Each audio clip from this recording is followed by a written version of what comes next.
Lamont, California, north of Los Angeles.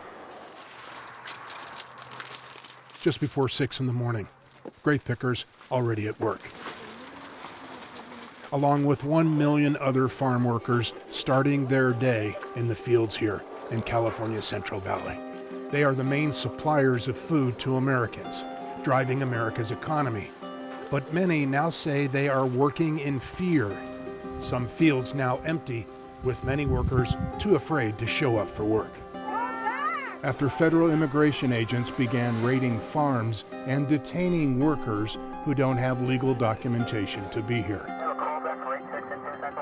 Back here in the farming community of Lamont, California, local police have been adding to the fear of farm workers by showing up in force to arrest people on the streets.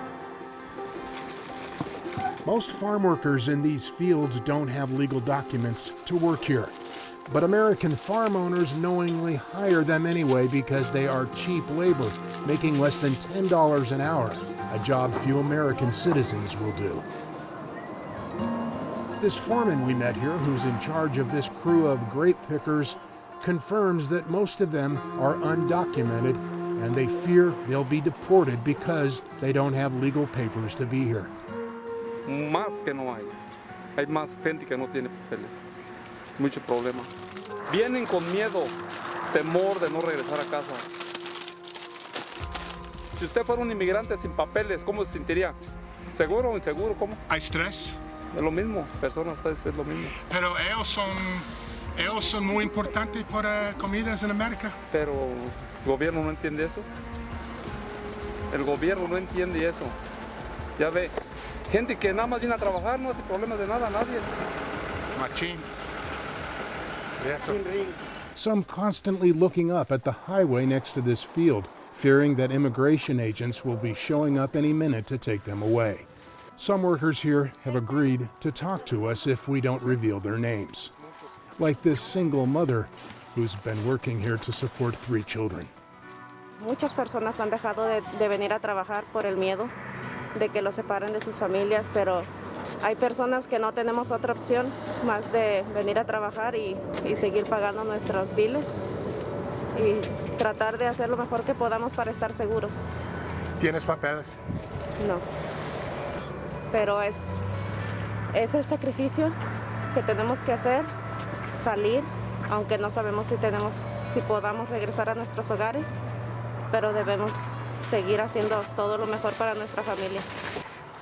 Nosotros no somos criminales, solamente tratamos de salir adelante, no lastimamos a nadie, hacemos el trabajo que otras personas no quieren hacer. This crew chief says the extreme heat here puts many of his workers at risk, particularly older ones over the age of 60. 65. Today, he says the temperature will be above 100 degrees or 37 Celsius.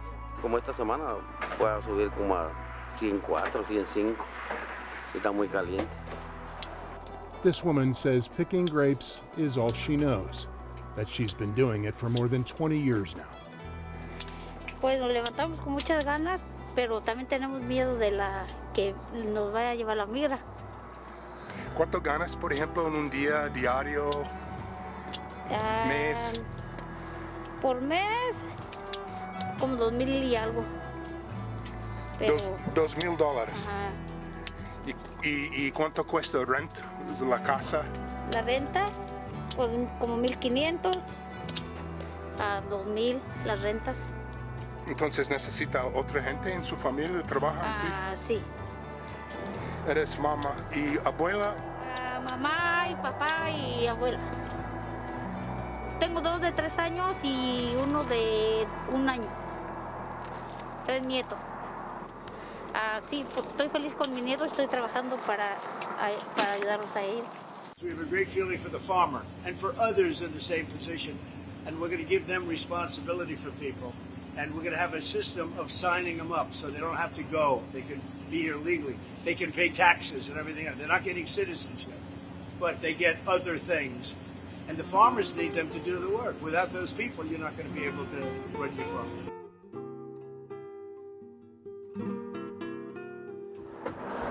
You guys have kids? Not yet. Newlyweds? Been married about 3 years. Anthony Vargas and his wife Esmeralda are American citizens. Taking a quick lunch break today with Esmeralda's parents here, who they pick grapes with in the summertime to earn extra income. Esmeralda's parents have been grape pickers most of their adult lives, raising Esmeralda in these fields. In 100 degrees, it's not easy. We were only dating for about 9 months before I proposed. Yeah. And after that, 3 months later, we got married on our 1-year anniversary of dating. Okay, so who's the better farm worker? Who's the better picker? Come on, be honest. Well, I'm a lot faster. Yeah. I'm a lot faster at picking. She's better at packaging. I've done this work more than he does because I currently work at a school. I'm a teacher's assistant, but I come and do this during the vacation time, so summer break. I'll come and work here. There's obviously not a lot of Americans that will get down and dirty into what we're doing. There's only immigrants from Mexico, Salvador, Hondurans, every part of the world that will want an opportunity. There's not a lot of white people that will come and get dirty and survive doing what we're doing. Me and my wife are probably the only U.S. citizens here in this grape area work environment right now, and it's hard. It's a hard job. I don't think a lot of people would be up for it. You know, on my first day, I honestly had to go to the hospital because it was very hot. Vargas says he understands the U.S. administration wanting to remove criminals, but farm workers, he says, are not criminals. I understand if there's criminals causing issues. Deportation is not fair to those that are here and trying to start their life for their family. It kind of sucks that they have that fear of coming to work. These farm workers fear being loaded into these buses like other immigrants and driven here to this for-profit prison run by Core Civic in the middle of California's scorching hot Mojave Desert that has been converted into a U.S. detention facility for immigrants that will house as many as 2,500 of them. No fascism in the USA! Despite repeated protests by immigration rights activists and local citizens against the detention facility, many of them routinely showing up here in California City that is home to the detention center, demanding that these leaders with the city's planning commission tell the federal government that citizens here do not want the detention center operating here. Local resident Samuel Hardman is a U.S. military veteran who tells commissioners imprisoning immigrants in detention centers is not why he fought for this country. We're at a critical time in this country. It's obvious if you watch the news, fascism, authoritarianism is taking over and becoming the rule of law today. I want the America I was raised in, free and independent thought, different races welcoming one another, ethnic communities where I love to go into an ethnic community, whether it be Chinatown or Koreatown or some Hispanic community, and have the local cuisine. That's one of the things of America that is so wonderful. And they want to purge this place and make it all white. My name is Mariana. I was born in Mexico. Half of my family lives here in California, the other half in Mexico. My two grandmothers are American. My grandfathers are Mexican. Why is my family separated between two countries? Because there's a line that is completely artificial. It's man-made, and it causes a lot of harm.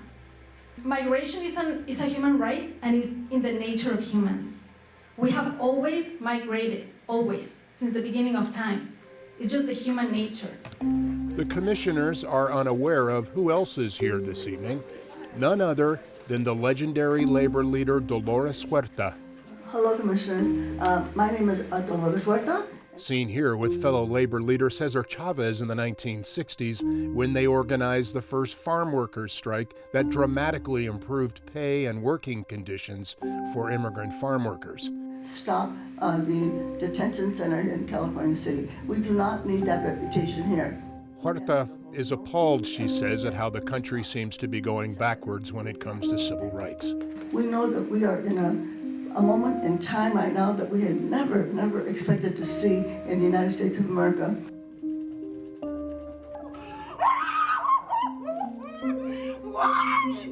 Dolores Huerta is 95 years old, still showing up at work every morning to fight for the rights of immigrants. Sí se puede. She famously coined the phrase, si se puede, yes we can, and believes si se puede still applies in the current struggle to stop the inhumane treatment, she says, of immigrant workers. A lot of fear right now in our country. People are afraid to go to work, they're afraid to go to work in the fields, they're afraid to go to work in the restaurant, they're afraid to go to work in the hotels, they're afraid to go to work in factories, and this whole campaign of fear that has really entrenched our Latino community. U.S. immigration agents have detained more than 60,000 people across the country. Some of those detained are American citizens and U.S. Army veterans dragged into custody by mistake, like Hispanic U.S. Army veteran George Redes at his job as a security guard. Citizens, U.S. citizens have also been arrested, detained, and deported. So it's an issue of the color of your skin. And if you look like you might be an immigrant, then you're subjected to all of this hostility that is being rained on our community. Back at the Planning Commission here tonight, Huerta asks planning commissioners to inform the federal government that it cannot operate the detention center in their city. And now we're here asking all of you as public officials to please stand with the community. Stand with the community. But Huerta's pleas go nowhere. The Planning Commission has no authority or no decision-making authority on this subject. Commissioners say they can do nothing to stop the U.S. government from busing more immigrants here. Working in fear has become the new norm for immigrant workers in America.